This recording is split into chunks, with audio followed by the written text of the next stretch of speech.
দেখছি। তো যাই হোক কেটে কেটে তোমাদের দেখালাম। আর এই মন্দিরটা খুবই জাগ্রত। এটা হচ্ছে লালকার মাঠ, সবাই চেনো যে যে গেছো। আমার তো সব মানত পূরণ হয়েছে, খুবই জাগ্রত ঠাকুর, তাই একবার হলো আমি আসি ওনাকে প্রণাম করতে।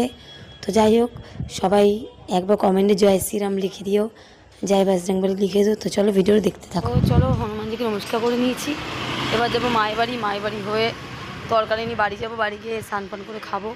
এই মন্দিরে রোজই আমি আসি, রাত্রি যত রাত হোক এসে একবার নমস্কার করে যাই। তো চলো ভাই কুটে বাড়ি যাই, খুব গরম লাগছে, কি রোদ। মায়ের বাড়িতে এসেছি, এবার যাবো বাড়ি। তো চলো বাড়ি গিয়ে ভাত খাবো, খেয়ে দিয়ে তারপরে তোমাদের দেখাচ্ছি কি খাবো। তো চলো গুড ইভিনিংই বলছি কারণ 4টে বাজতে যায়, এখন বাজে 3:35। দাঁড়িয়ে ঘরে এসেছি, দেখলে বাবাদের বাড়িতে তরকারি নিয়ে স্নান করলাম, এসে দেখছি কারেন্ট নেই। কালকেরও কারেন্ট ছিলাম, তোমাদের বললাম মাঝে ভোর 5:30 এসছে, এখনও দেখছি কারেন্ট নেই। কী অবস্থা দেখো, এই গরমে পুরো ঘর ফর সব অন্ধকার। তো এই স্নান করে বার হলাম আমি, যা কারণ পাম্পেও জল নেই, পাম্প ছাড়া হয়নি, কোনো রকম একটু গায়ে জলটা ঢাললাম, যেহেতু বাইরে দিয়ে এসেছি, ঢেলে বার হয়ে গেলাম। বার হয়ে পাতলাটা নাইটি পড়েছি, কী গরম লাগছে ঘরে। কাল থেকে এরকম কারেন্ট ছাড়া আছি, কী জানি কারেন্ট যাচ্ছে কেন বুঝতে পারছি না। তো চলো বুঝতে পারছো কী গরম ফেলেছে, ভেবেছিলাম একটু বসবো ঘরে সে ফ্যানের তলায়, আর আমার কপালে কাল থেকে নেই, ফোনেও চার্জ নেই, এদিকে কারেন্ট নেই, কোন দিকে যাবো জানি না। তো যাই হোক চলো জানলা ফাল্লা খুলে দিয়েছি চারিদিকে, তো যা হাওয়া আসছে এতে বসে ভাতটা খেয়ে নিই। স্নান করে বার হলাম, আর পুরো জল আগুন জলে স্নান করেছি, পেট আমার পুড়ে যাচ্ছিলো। এমনি পেটে এখন আমার ছোট্ট সোনাটা আছে, তার মধ্যে পুরো পেট পুড়ে যাচ্ছে। তো আমি গরম জলে বেশি ঢালিনি, চলে এসেছি। পরে আবার সন্ধ্যাবেলা দরকার হলে একবার স্নান করে নেবো ঠান্ডা জলে কারেন্ট আসলে। তো চলো এখন সোয়াবিনের তরকারি আছে, ভাত আছে, লোটে মাছের ঝুড়ি আছে, ভাতটা খেয়ে নিই।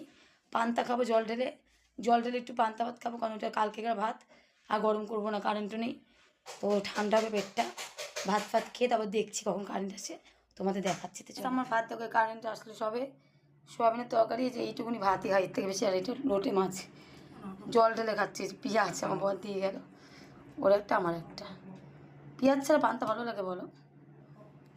কারেন্টটা আসলো, এদেরকে এসিটা ছাড়লাম আজকে। এসি এতদিন ছাড়িনি, লাগানোর পর থেকে খুব কম 1 থেকে 2 বার ছেড়েছি, আজকে ছাড়লাম কারণ গরম সহ্য হচ্ছে না। এখন 2 দিন থেকে কারেন্ট নেমে, কাল থেকে কারেন্ট নেমে যাচ্ছে। এসি না ছেড়ে আমার বর থাকবে না, বলছে তুমি ছাড়ো বলে এ ছাড়লো। কারেন্ট এসিটা ছেড়ে ঘরটা ঠান্ডা করিনি, আবার যদি কারেন্ট যায়, ঘন ঘন কারেন্ট যাচ্ছে জানি না কেন। পাম্পটাও ছেড়ে দিলাম, কারণ পরে একটু আবার গায়ে জল ঢালবে, ঠান্ডা জলটা উঠে। এসিটা ছাড়লাম, খেতে বসে শান্তিতে। তো চলো আর আজকের ব্লগটা এখানে শেষ করলাম, বর কাজে বার হবে, খেয়ে দে, তো আমি একটু রেস্ট করব। তো আজকের ব্লগটা এখানে শেষ করলাম, দেখা হবে নেক্সট ভিডিওর সাথে। তো আমার ব্লগটা কেমন লাগলো মিনি ব্লগ বলো। আর সামনে বৃহস্পতিবার আবার যাবো চেক আপে, এই বৃহস্পতিবার তো হলো না। তো চলো টাটা, সবাই ভালো থেকো, সুস্থ থেকো, সাবধানে থেকো।